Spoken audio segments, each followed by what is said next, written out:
Bro, just a couple of dudes. Dudes.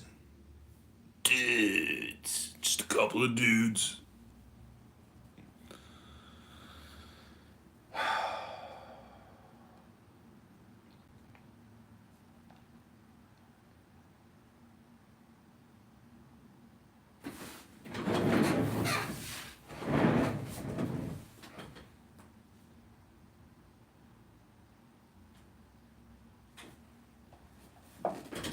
Okay, may this quick little reading be of a blessing to you. I hope you enjoy it. This is from the Masonic letter G by Dr. Paul Foster Case. I'm just going to go to a random page. Actually, let me go to the Kabbalah section. Kabbalists say this tree contains three pillars that on the observer's right, consisting of the Sephiroth number 247, is named the pillar of mercy after the fourth Sephirah, Chesed, mercy. The pillar on the left side of the tree is called the pillar of strength. After the fifth Sephirah, Geburah, the Hebrew noun most often used for strength. This pillar consists of the three Sephiroth numbered 3, 5, and 8. The third pillar is midway between the other two and is composed of the Sephiroth 1, 6, 9, and 10. Kabbalists call it pillar of mildness, because it is said to be the balancing influence between the other two. So these are the 10 Sephiroth. 1, Kether, crown. 2, Chokmah, wisdom. 3, Binah, understanding. 4, Chesed, mercy. 5, Geburah, strength. 6, Teferath, beauty. 7, Netzach, victory. 8, Hod, splendor. 9, Yesod, foundation. 10, Malkuth, kingdom. These three Kabbalistic pillars are obviously the supports of the Masonic Lodge, but Masonry names the pillar on the right after the Sephirah number 2 and named Chokmah, wisdom.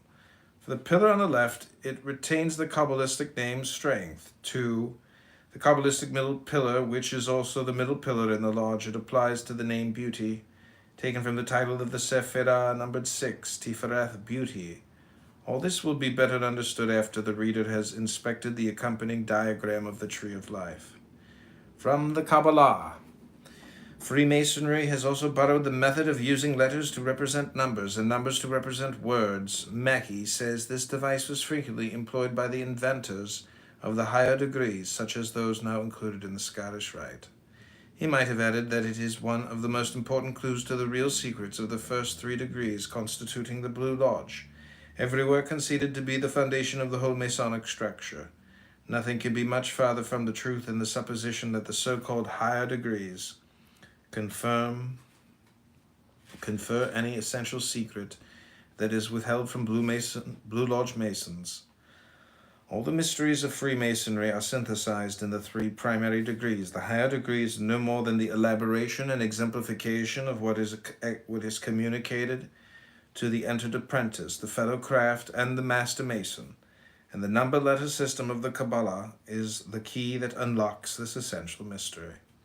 The same device provides us also with the only clue to the real meaning of this many obscure passages in the Bible. It solves the enigmas of the Old Testament and elucidates the dark sayings of the New, for it was utilized by the writers of both sections of that library of wisdom which lies open on Masonic altars. This device came into use among the Hebrews and the Greeks because when the Bible was composed, neither nation knew anything of the Arabic numerals. They employed the letters of their alphabets to represent numbers. The first 9 letters of the Hebrew alphabet are the digits 1 through 9, the next 9 the tens from 10 to 90, and the last 4 letters stand for the hundreds from 100 to 400. To 5 special forms known as Kap final, Mem final, Nun final, Peh final, and Zadi final, which are always used when any of these letters comes at the end of a Hebrew word. They assigned the hundreds from 500 to 900. Thousands were indicated by writing a letter larger than the others. The Greeks used a similar device, but as their alphabet contains only 24 letters, the highest number represented by a single character was 800, corresponding to Omega. The modern Greek alphabet also has no character for the number 6, but the Greeks indicated it by an ancient character known as the digamma, or double gamma, which had the value of 6 because gamma itself is 3, so that a double gamma would be twice 3, or when men used the letters of the alphabet for arithmetical computations, it must often have happened that some numbers formed actual words, such as AB, which is the number 3 in Hebrew and also means father. Once this had been noticed, it would be perfectly natural to adopt special spellings of some other words, if for no other reason than as an aid to memory, just as we remembered the number of days in a month by means of a bit of doggerel. From this to the adoption of a cryptic mode of writing, in which the real signification of a word or phrase might be discovered from the numeral value, was but a short step. Fantastic as it may appear to the modern mind, there is abundant evidence that just this is what occurred in the composition of many passages in both the Hebrew of the Old Testament and the Greek of the New. Thus we find that many names of deity in the Old Testament, including the ineffable name Jehovah, are multiples of the number 13. In the New Testament and in the Christian Gnostic writings, the number 37 occurs repeatedly as a multiple of the names of the epithets of Jesus Christ. The most familiar example of the use of the number letter system is in Revelation 13, where we read, "And he causes all, the little and the great, the rich and the poor, and the freemen and the bondmen, that they should give themselves a mark on the right hand or on the forehead, so that no one may be able to buy or sell unless he has the mark, the name of the beast, or the number of his name. Here is wisdom. Let him who has understanding compute the number of the beast, for it is a man's number, and his number is 666. Emphatic Diaglot translation. In this passage, the number 666 is written with 3 characters, the letter X or Chi for 600, the letter EZ for 60, and the digamma R for 6. In the opinion of the best biblical scholars, says the Encyclopedia Britannica, the primary signification of this number, whatever else it may mean, has to do with the Roman Emperor Nero, whose name was written in the rabbinical Hebrew of that period as Neron Kaiser, which adds to 666. Note that the New Testament writer introduces the number with the words, "Here is wisdom," and then says, "Let him who has understanding compute the number." Evidently, he intended what he wrote to be comprehended by a special class of readers to whom such computations were familiar. The rabbinical name for this method of writing and for the interpretation of one word or phrase of the Hebrew Scriptures by another which has the same numeral value is gematria. This is the very Hebrew noun alluded to in our statement that the letter G is the initial of a Hebrew word derived from the Greek noun geometria, geometry. It is assumed too much to suppose that the Hebrew rabbis, when they chose their own name for this cryptic method of writing and of interpreting Scripture, had some definite reason for borrowing the Greek word for geometry and writing it with Hebrew letters. Is it not reasonable to conclude that in selecting this particular term, they intended to hint that many of the more important secrets of the Holy Writ have to do with the number, measure, proportion, weight, and other special relationships? In that Bible of the Kabbalists, the Zohar, there is a long passage explaining the meaning of Genesis 6:8-9, where we read, "Noah found favor in the eyes of God. Perfect was he in his generations." We are not here concerned with the details of the Kabbalistic commentary of this passage. What is to the purpose of our present inquiry is that the Zohar makes one of those who heard the comment say to the teacher, "Your exposition is certainly the right one, as can also be deduced from the measurements of the ark." This is as much as to say that the various numbers and measures mentioned in the Old Testament are clues to an inner meaning. The Kabbalistic method of finding that meaning is to turn the numbers into words and phrases. This is the Kabbalistic geometry or gematria, which affords us clues to the inner meaning of many details of Freemasonry. Gematria enabled the writers of both sections of the Bible to conceal geometrical formulas and measurements by means of words and phrases, or to indicate words by what appear to be merely measurements. Okay, that's all we'll read from that. That's the Masonic letter G.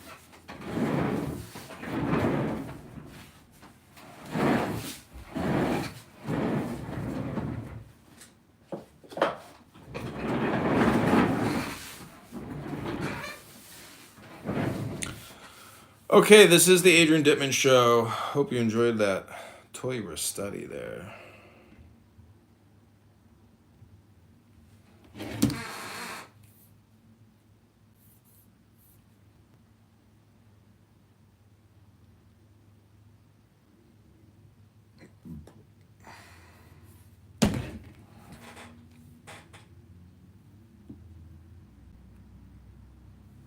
Me. Oh, okay. He followed me. He's like, hi, Bossy. You're so good at it. I deleted her TikTok. I was like, fuck no. Who muted me? Come up, Earth. Hey, Earth, say hi to L. Hi,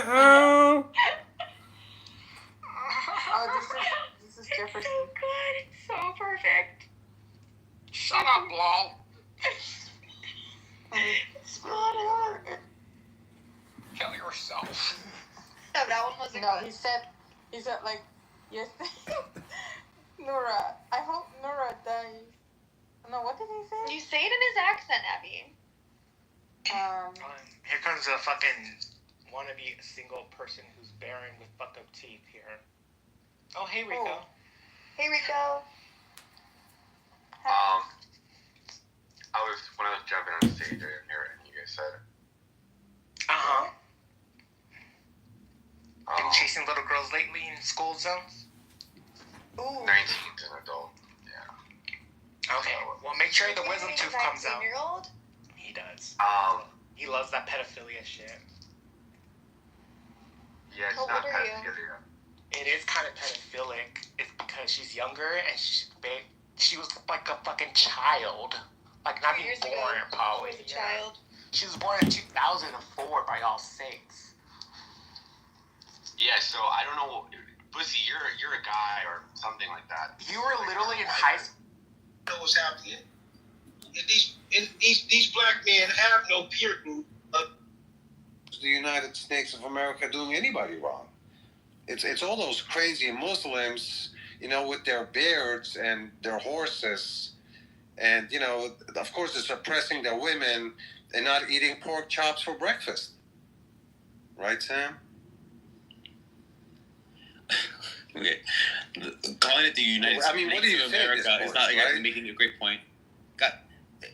What in your model explains why Hong Kong and Singapore are rich? Please just answer that question. I've asked you like 6 times. So you're not gonna respond to anything that I just said? I was the one that was first talking about Hong Kong and Singapore. You decided to change the subject. I'm begging you to just stealing, but you cannot deny this fact. Just this week, Trump was saying if Saudi Arabia will give me $600 million, I will go first to Saudi Arabia.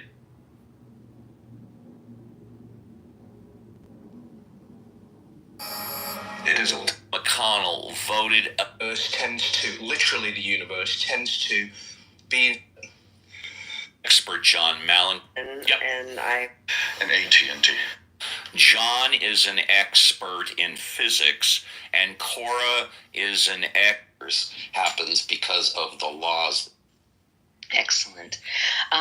Just on the words from earlier, just a bit of a clarification. I came in. Federal government out of criticizing either some type of video. Big words. Rush. They can feel good like the noise trolls do when they come in and speak their rhetoric or play some music. They get So, let's see. We got about 3 minutes left. Yes, Les? You wanted to give an explanation, Les?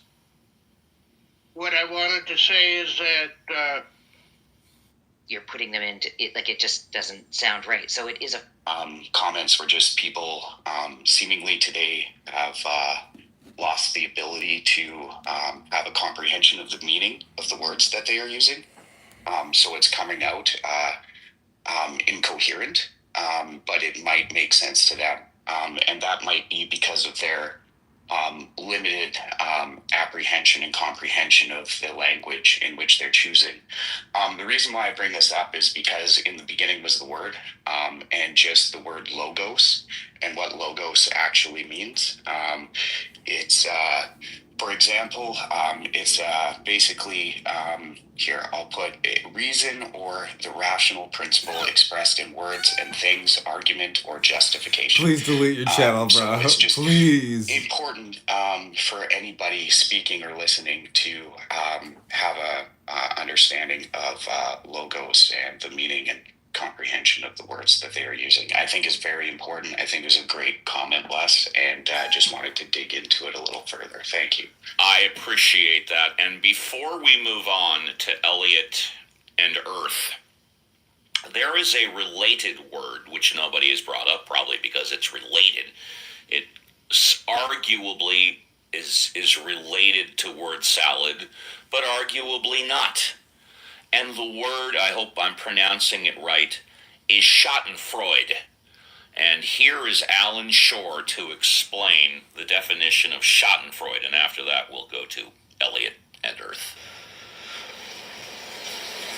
Schadenfreude. From the German words Schaden and Freude, damage and joy. It means to take spiteful, malicious delight in the misfortune of others.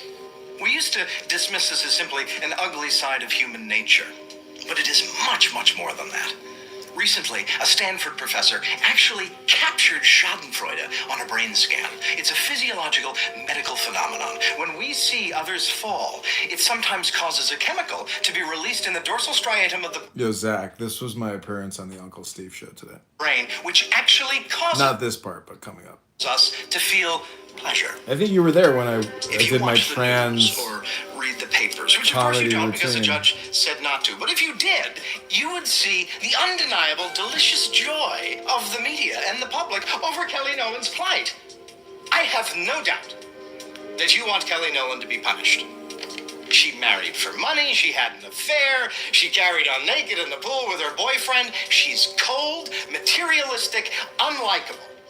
And it might bring you all pleasure to see her go to jail. But as for evidence to establish that she committed a murder beyond all reasonable doubt, it just isn't there. The only possible route to a guilty verdict here is Schadenfreude. Let's move on to Elliot. Good morning, Elliot. Welcome Schadenfreude. to the show. What would you like to talk about? Phone home, Elliot. Phone home. Elliot going once, Elliot going twice. We'll come back to Elliot. Let's move on. Okay, this was me trolling the Uncle Steve show. Here we go. On to Earth. Good morning, Earth. It's a pleasure to see you on the show. What would you like to talk about? Hi, Steve. Thanks so much for having me here. Yeah, that's John. I know. Communication and hypnosis, and that word salad is like what Shakespeare said. Words, words, words, words, words. And if all you do is use words, and you never listen, and shut up, and you never learn the secret of meditation, and go within to know the truth, that the more you speak, the more you think, the further from the truth you will be, Uncle Steve. Therefore, stop thinking and end your problems. Stop with your word salad, sir. You're addicted to salad. Salad words, salad. I am complete. Thank you, Uncle Steve. Thank you. And a first class to the VIP. I think that was somewhat entertaining because it lasted 60 seconds. I have no problem with that contribution to the show. 3 to 5 minutes, I probably would have gotten a headache. But 60 seconds, I think it was good for the show. Let's try Elliot again. Elliot, are you there? Elliot going once. Elliot going twice. Okay, we'll come. Oh, there we go. Hi, Elliot. I'm getting breakfast with my daughter, so. Does that mean you don't want to speak now, but you want to speak in a little bit? Yeah, in a little bit. All right, go ahead and go on mute. We'll come back to you. So we've got our mandatory break coming up in about 10 minutes, and then the show will go one more hour. So if you're in the audience and you want to come on up, please feel free. You are encouraged to talk about anything. Religion, God, politics, current events, Clubhouse, you, me. And if you need some suggestions on what to talk about, here's what I call the best 2 minutes on Clubhouse. Tonight, for the first time ever, the U.S. using military planes for deporting migrants. President Trump touring disaster zones, signaling he's open to eliminating FEMA. And the Israeli hostages held by Hamas just hours away from being released. Excellent. Just on the words from earlier, just a bit of a clarification. I came in, I didn't hear what Dr. James said, but then I heard Les and you guys, and I just wanted to say, like, well, you could use word salad to be saying somebody's using big words and they don't understand them. Word salad is generally just nonsensical jumble bumble. Trying to sound smart, using words that you don't know how to use them and putting them in could be a word salad, but more specifically, it's well known to be pseudo-intellectual jargon, right? So you're using big words, you're putting them into it, like it just doesn't sound right. So it is a form of word salad, but I wouldn't say that everyone, if I told somebody, oh, she was talking in word salad, it wouldn't necessarily mean that the person was using big words to sound smart. It would have just meant that it was a mess, right? And I wasn't sure how you connected the word schadenfreude to that, because schadenfreude has nothing to do with mumbo jumbo. It has to do with a feeling of pleasure you get from somebody else's pain or misfortune. So I don't know how you linked that and wanted to catch up. You might have missed my introduction to the word schadenfreude, where I said that a related word, I said it is not a synonym, well, I didn't say it's not a synonym, but I alluded to that it's not a, because when I find that when people accuse other people of word salad, and we had about 4 different definitions, I find some people say that that is word salad because they are getting some enjoyment out of criticizing either some type of video or some type of person for what they talk about. And that is the definition of schadenfreude. Yeah, but generally that's... Well, I think there's a huge stretch there. I won't go into it because it'd be too boring, but I'd let go of that a little bit, Steve, because that's a huge stretch to get there. Okay, I won't speak anymore. No, actually, I would like everybody to go on mute except for Victoria, because Victoria has a few more minutes left. Her criticism of my using the word schadenfreude is well placed, and it is true. I just thought I thought I would throw it in there because when people were giving their different definitions of word salad, I thought of the word schadenfreude. But go ahead, Victoria, if you wish. Well, no, it's just that sometimes we will end up sounding pseudo-intellectual if we make links like that, right? So, and for you to say, oh, because... like, you've got to make a bunch of inferences that the person being criticized first feels pain or misfortune for the other person to feel pleasure in that pain. You know, yeah, when people are criticizing the way other people speak or pointing out that it sounds like gobbledygook, they may be having a feeling of superiority or be condescending and a whole bunch of other words. But it's not quite the same as the the word Schadenfreude. Schadenfreude is when it's sort of unrelated. You didn't cause it. You're just feeling, and perhaps you can feel pain or pleasure if you've caused it. But more importantly, it's seeing someone fall or seeing somebody do something or have something happen to them that they would consider very bad, and you get pleasure out of it, right? So it can be in a very bad way, and it usually meant that we're sitting there, like Mr. Burns going, excellent, right? But often people use it in a way where, when people see pranks or something like that, and we get a bit of joy or pleasure from a funny fall if we see something funny. But I wouldn't use it that way. Some people do, but even that is not the same as this. I'm going to get pleasure out of somebody else's pain that I caused them by. Just as it wills.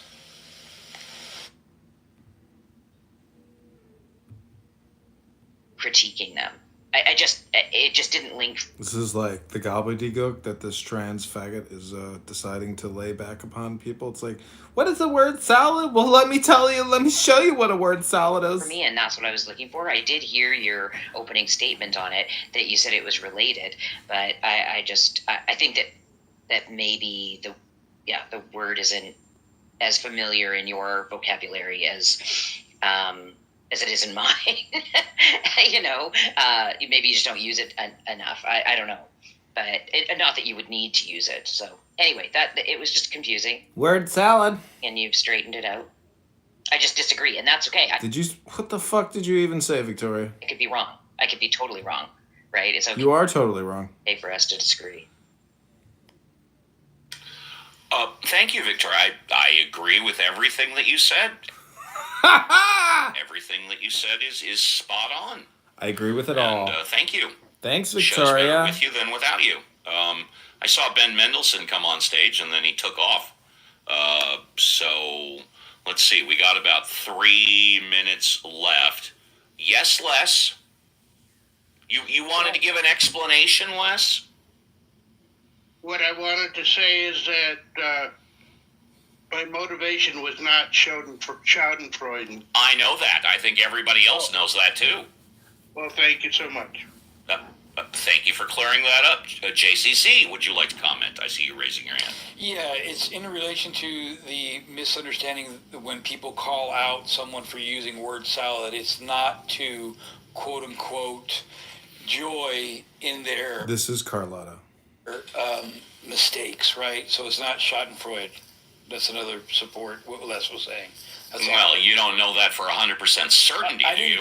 I said generally, right? So generally. Yeah, there could be somebody that does set somebody up to make them use... So I will just go back to what I actually said, which is kind of interesting because it's the more you think, the more you speak, the further from the truth you get.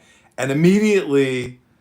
Victoria, the trans man, and Carletta, also a trans man, immediately start making word salads about word salads. Salad in a intellectual, quote-unquote, debate to try to make them look not intelligent and get joy and pleasure out of, like, gotcha moment, right? Fuck, is this my Schadenfreude moment? However, generally speaking, when people recognize someone using word salad, it's not to fulfill their happiness when someone made a mistake.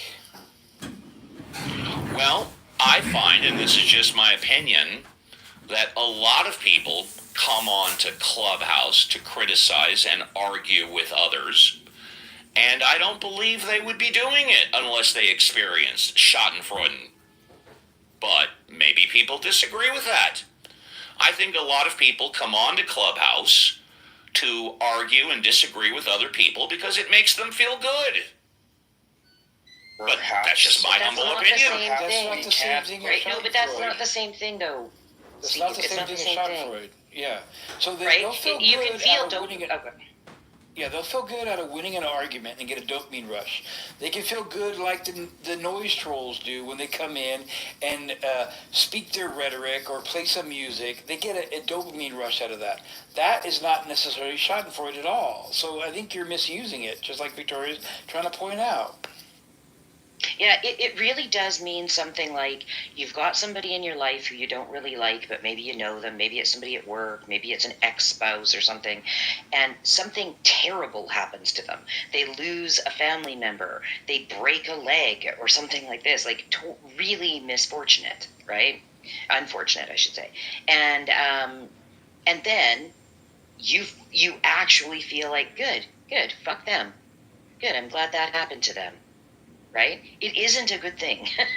and it isn't, and certainly there might be some people who are in the audience and are listening to a debate and somebody gets pahoned, right? And they might go, yeah, good, I'm glad that person got pahoned, right?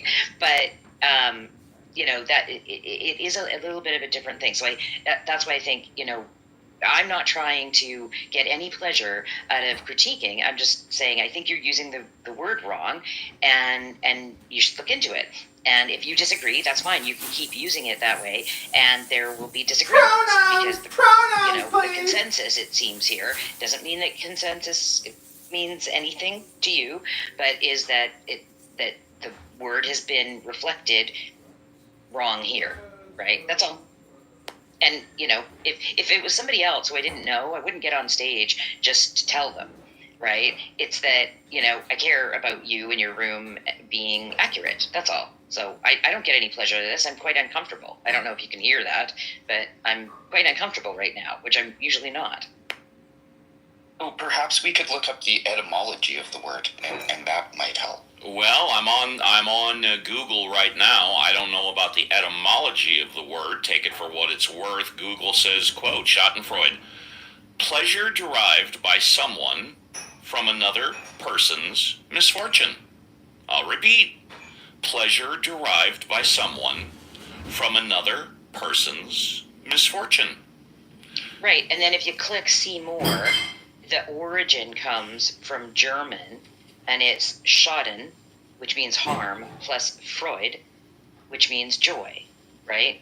So the thing about this whole coming in and owning somebody in a debate, that's not causing harm, and it's not quite joy, right? So anyway, it's just funny to look at these words and break them down and be able to say, I'm glad that I think it was Dude said, let's look at the etymology of it and go harm and joy, right? Well, I'm glad that this happened because this is what I was talking about, and the only reason why I came to stage to talk as well. So it's working out just fine. And I'm also very glad that after Victoria gave her original share, I said I completely agree with what she said, and I don't disagree with anything she said. I'm glad I said that. But that being said, we are at the top of the hour.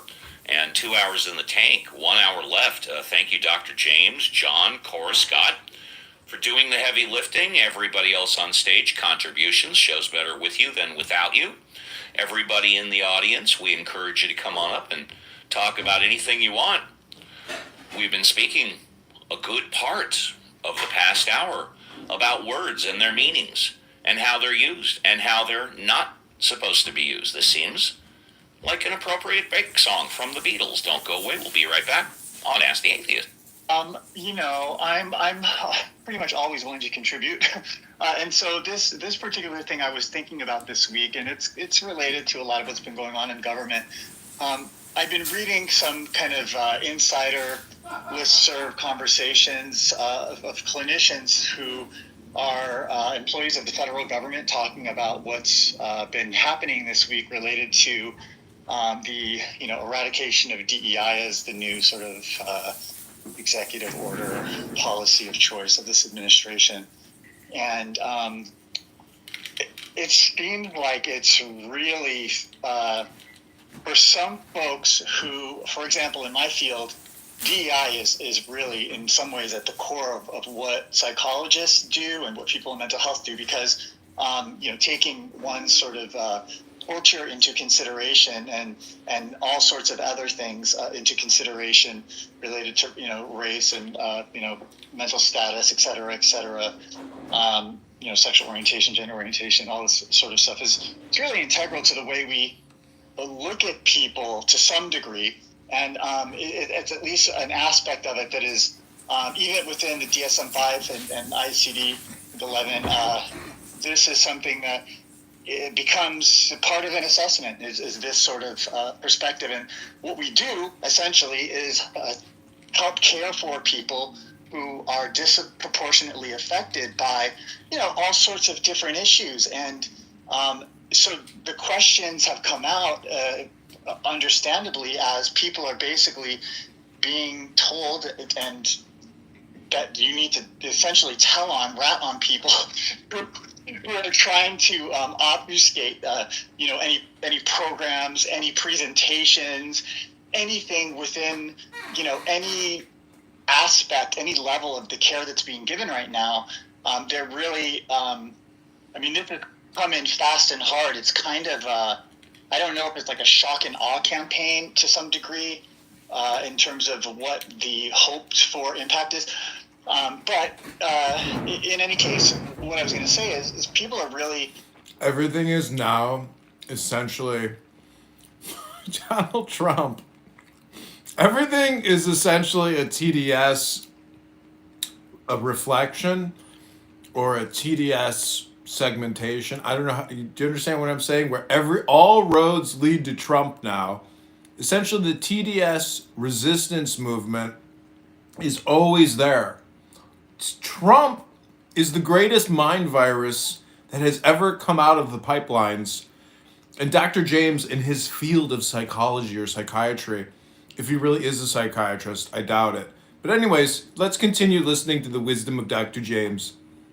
Seemingly already within the federal government having to take action on this, and so what I found really interesting was some of the conversations I've heard between clinicians talking about. So is this related exclusively to hiring practices? Does this in effect make hiring someone because of skin color or whatever, does it now allow this carte blanche? Another question was, so does that mean we can just... Now, I will point out what Dr. James said. Skin color or whatever. Lean in all the way to DEI and never hire another white person again? Or does this mean that, white people are basically going to be the color of choice for the next 4 years? I mean, it seems like there's a lot of kind of up in the air stuff that's happening, but and I'm trying to take a little spaciousness here, so this is just consider this my fresh five. So, do you want me to answer that question, or do you want me to answer that question, or do you want to move on with your next topic? Well, yes, I was taking my fresh five, and I was kind of asking rhetorically. Yeah, thanks. I was, in a sense, I'm asking myself this as I'm talking to you. I'm thinking out loud a bit. And so I am curious if anyone else works for the federal government currently, what the impacts of this policy have been for you in your current circumstance to whatever level of comfort you have related to this, talking about this. Okay, go ahead, Steve. The change in the federal government stance regarding DEI does not change the fact that we have protected classes in America. What are the protected classes? Skin color, race, religion, age, sex, whistleblower, and I believe sexual orientation. Those are the big 7. You are not allowed to discriminate by hiring and firing on any of those issues. If you hire or fire someone because of any of those protected classes, regardless of DEI, you are committing a violation against somebody's civil rights. So that is the answer to part of your question. As far as... Yeah, go ahead. I just want to follow up. So So this is also impacting things like if someone has some kind of presentation that they've done on, say, like Is it presentation or presentation? A bias of some kind, or there's all these other sort of nuances and a growing list of terms. It's always nuances and growing lists of terms to use that are, adjacent to this, phrase or idea. Adjacent to phrases and ideas of DEI that are also getting flagged, and they're basically having to, in effect, just destroy it. I mean, it is pretty extreme. Extreme. I don't know if you muted yourself or if you. No. I stopped there because I only wanted to get a little word in there. Okay. As far as federal employees, and you didn't bring it up, but big corporations. I don't know, maybe it's extreme not to hire on merit, but to hire entirely on gender and skin color. I don't know, maybe it's just me. Maybe that's too extreme. Big corporations in the past couple of months have been steering away and changing their DEI policy, basically eliminating it. Target, Walmart, Amazon. I think Costco is still doing DEI, but McDonald's, a lot of the big corporations are steering away from DEI. The pendulum is swinging. However, if anybody wants to talk about Steve, I would like to just mention something, if I could. Sure. Let me just finish it. Dr. James did raise the issue. If anybody works for the federal government and you want to talk about it, that's fine. But go ahead, Andrew. Yeah, I don't work for the federal government, and Costco has on Friday 98% of their shareholders agreed to continue their DEI practices, which is going against the grain of what you were just saying, Walmart, Target. But I did say that Costco was sticking with their DEI. I did say that. That's correct. You did. Yes. Yeah. And I was just giving you a percentage there. 98% of the shareholders agreed that they should continue with the DEI. Now, I was in a room the other day, and a person came in who is disabled and works for the federal government. And I think, and this goes kind of like to the words. How do you work if you're disabled? Instead of classifying people as disabled, they're using the term infirm. And I think that's really, really scary myself. Because infirm, INFIRM? Correct. Go ahead. She was saying. So, I don't know. I don't work for the federal government, but this is what came down in a letter to her department and her place of work. So I think that's very much a backtrack in our understanding of disability. And it lets in this whole idea that because you're disabled, you're unable to do the job. And we already have that fallacy. And it's not always spoken out loud, but I know from personal experience, if you go in, I cannot hide my disability. I'm blind, and it's obvious. Other people don't have to disclose, and you would never know. But I've had the experience where I've gone in for a job interview. I don't get the job.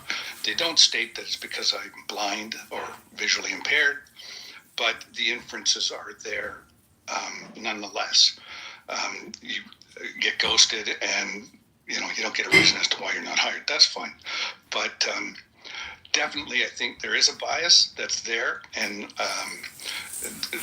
overall, disabled people are less likely to be employed overall as compared to the general public.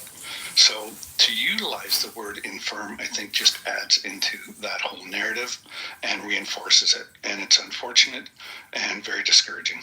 And I'll end there. Thanks so much. And thank you. And by the way, I forgot that protected class disability. Disability is clearly a protected class. If you discriminate by hiring or firing based on disability, you are violating someone's civil rights. Just add a little bit here. Yeah. She also mentioned that basically they're going to come into the workspace and reevaluate everybody that they consider quote unquote infirm to see if they actually have the qualifications to do the job. So see how that goes. Thank you. Jane is new on stage. Good morning, Jane. Hey, Steve, thanks. Yeah. I wanted to just maybe infuse a bit of what I know is happening. The DEI as an umbrella term is it's horribly not useful. It's useless, I would say. What is being attempted to be legislated, it's not an executive order, as we know.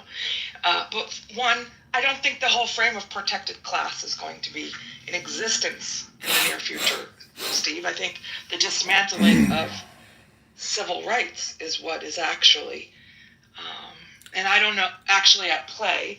As far as the federal government, the downstream impact in organizations is how do we comply with what our government requires us to do? And I know you know that. So I expect at the source this will get changed. But in the meantime, what companies have been doing is rolling back or changing. And I hope to God no one hears this as change the words. That doesn't matter. It will not help you, will not save you. Let it go is my advice to people who have any direct influence over DEI in their organizations. But here's what don't worry about it anymore on hiring targets. Because you know what, Steve? That was so close to quota that some of us who were in these roles knew, one, the powers that be, they don't want that, don't like it. You use up all your credibility trying to say, well, it's not a quota, it's a target. It's bullshit. It didn't work very well. So that's going, I think, race-based especially. But I think it's going to be broader, Steve. Any categorization, culture, ethnic, sexual orientation, all of these things that were counted so that companies, in theory, I'm not talking about the federal government, could say, well, we make these great claims, our employment brand, is the shortcut for saying that, about usually fairness, we want you to belong here, this is a great place to work, and all of those claims. I think the only way that anyone is influencing in today's workplace has a shot is to say, but do we want all the employees, including those who are no longer allowed to count? Do we still want everyone who's working here to experience that promise? So, it's a little bit of detail on how to work around what's always been there, Steve, in my career, is nobody wants quotas.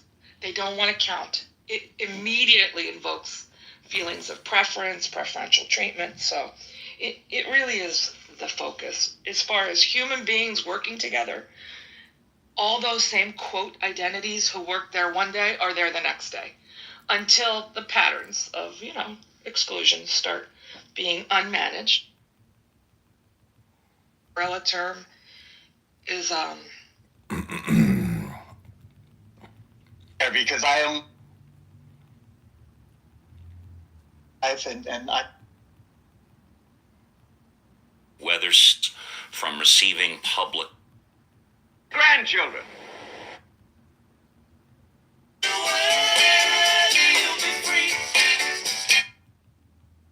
you're derived by some. Disagree, that's fine. You quote unquote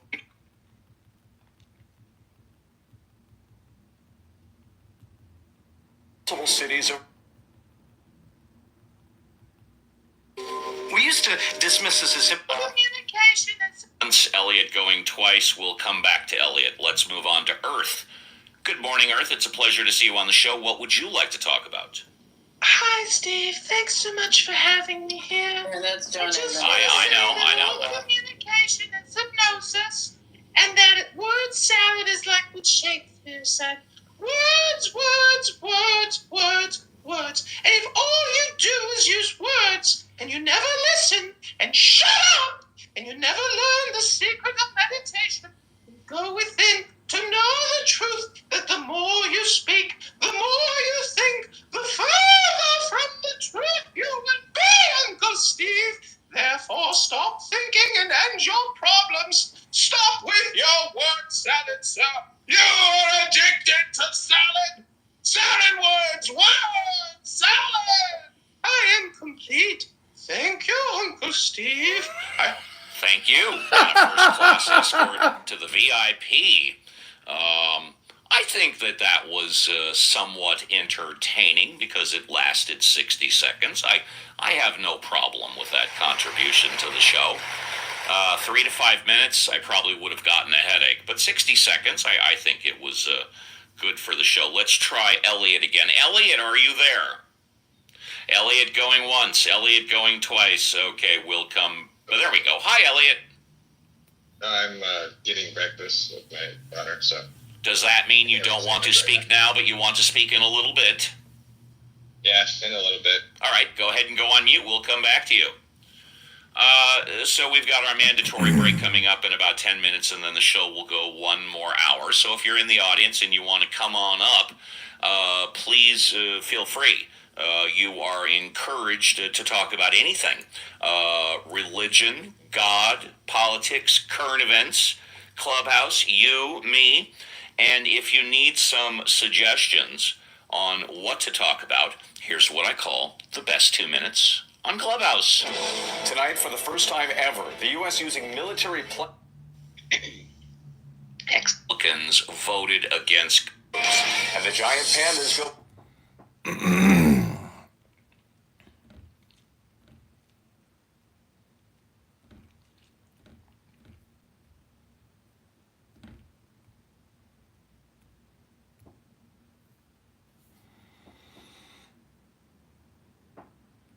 We all admire artists when we say they're unself-conscious. They seem so natural.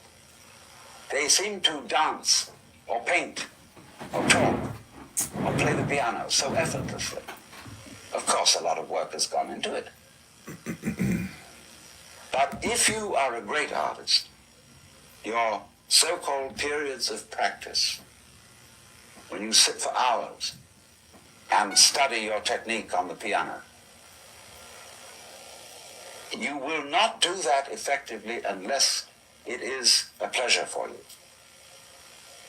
You have to come to the point where going over it again and again is a dance. Don't stay. We all admire art.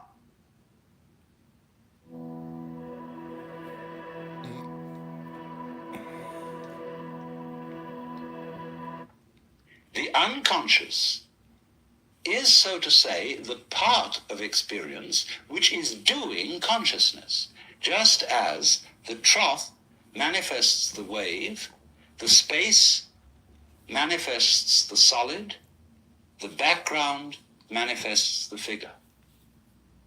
And so all that side of life which you call unconscious, unknown, impenetrable, is unconscious and is unknown and is impenetrable because it's really you.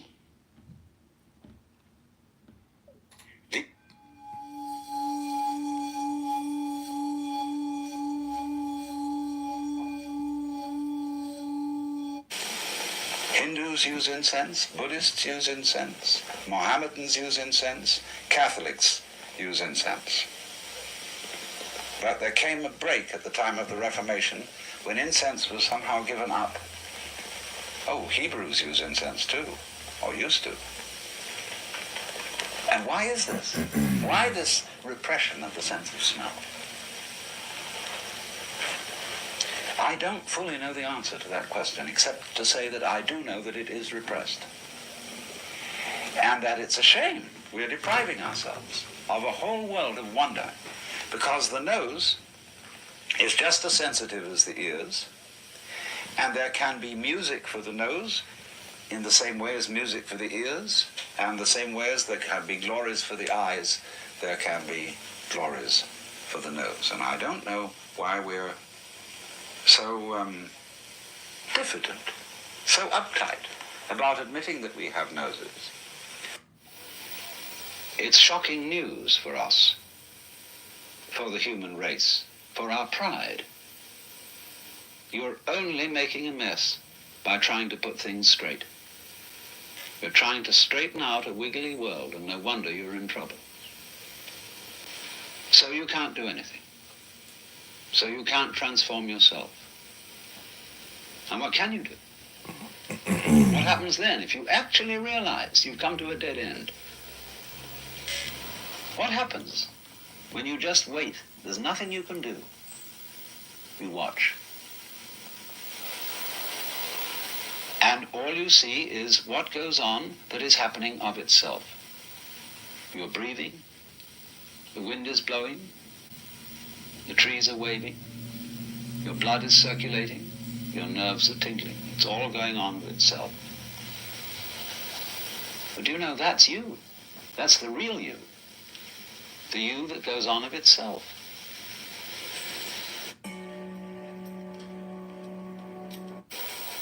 People say you can't change human nature overnight.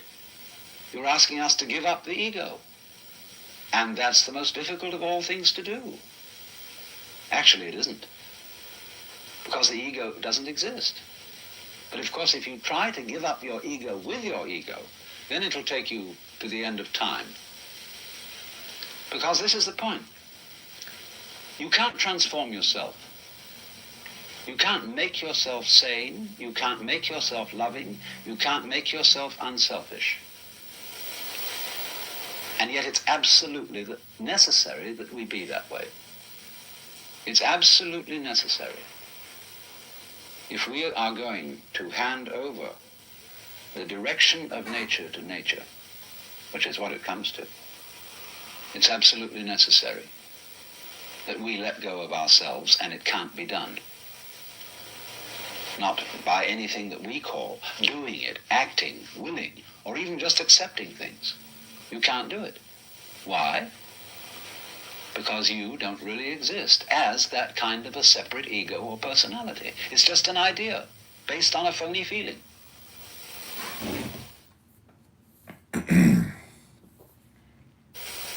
People say you can't change human nature overnight.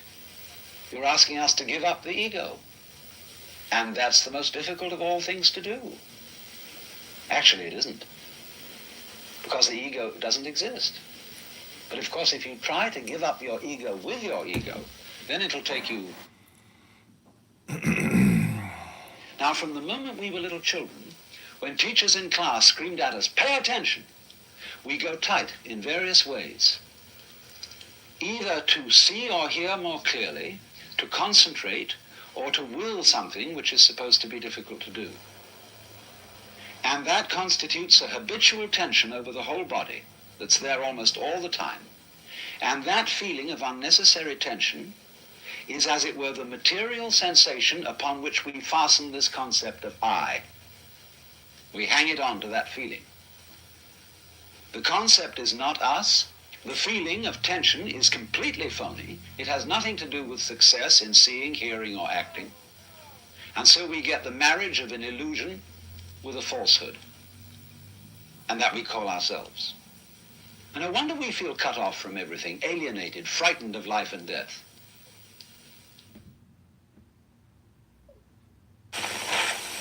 But you know, when people talk about very deep things, they never...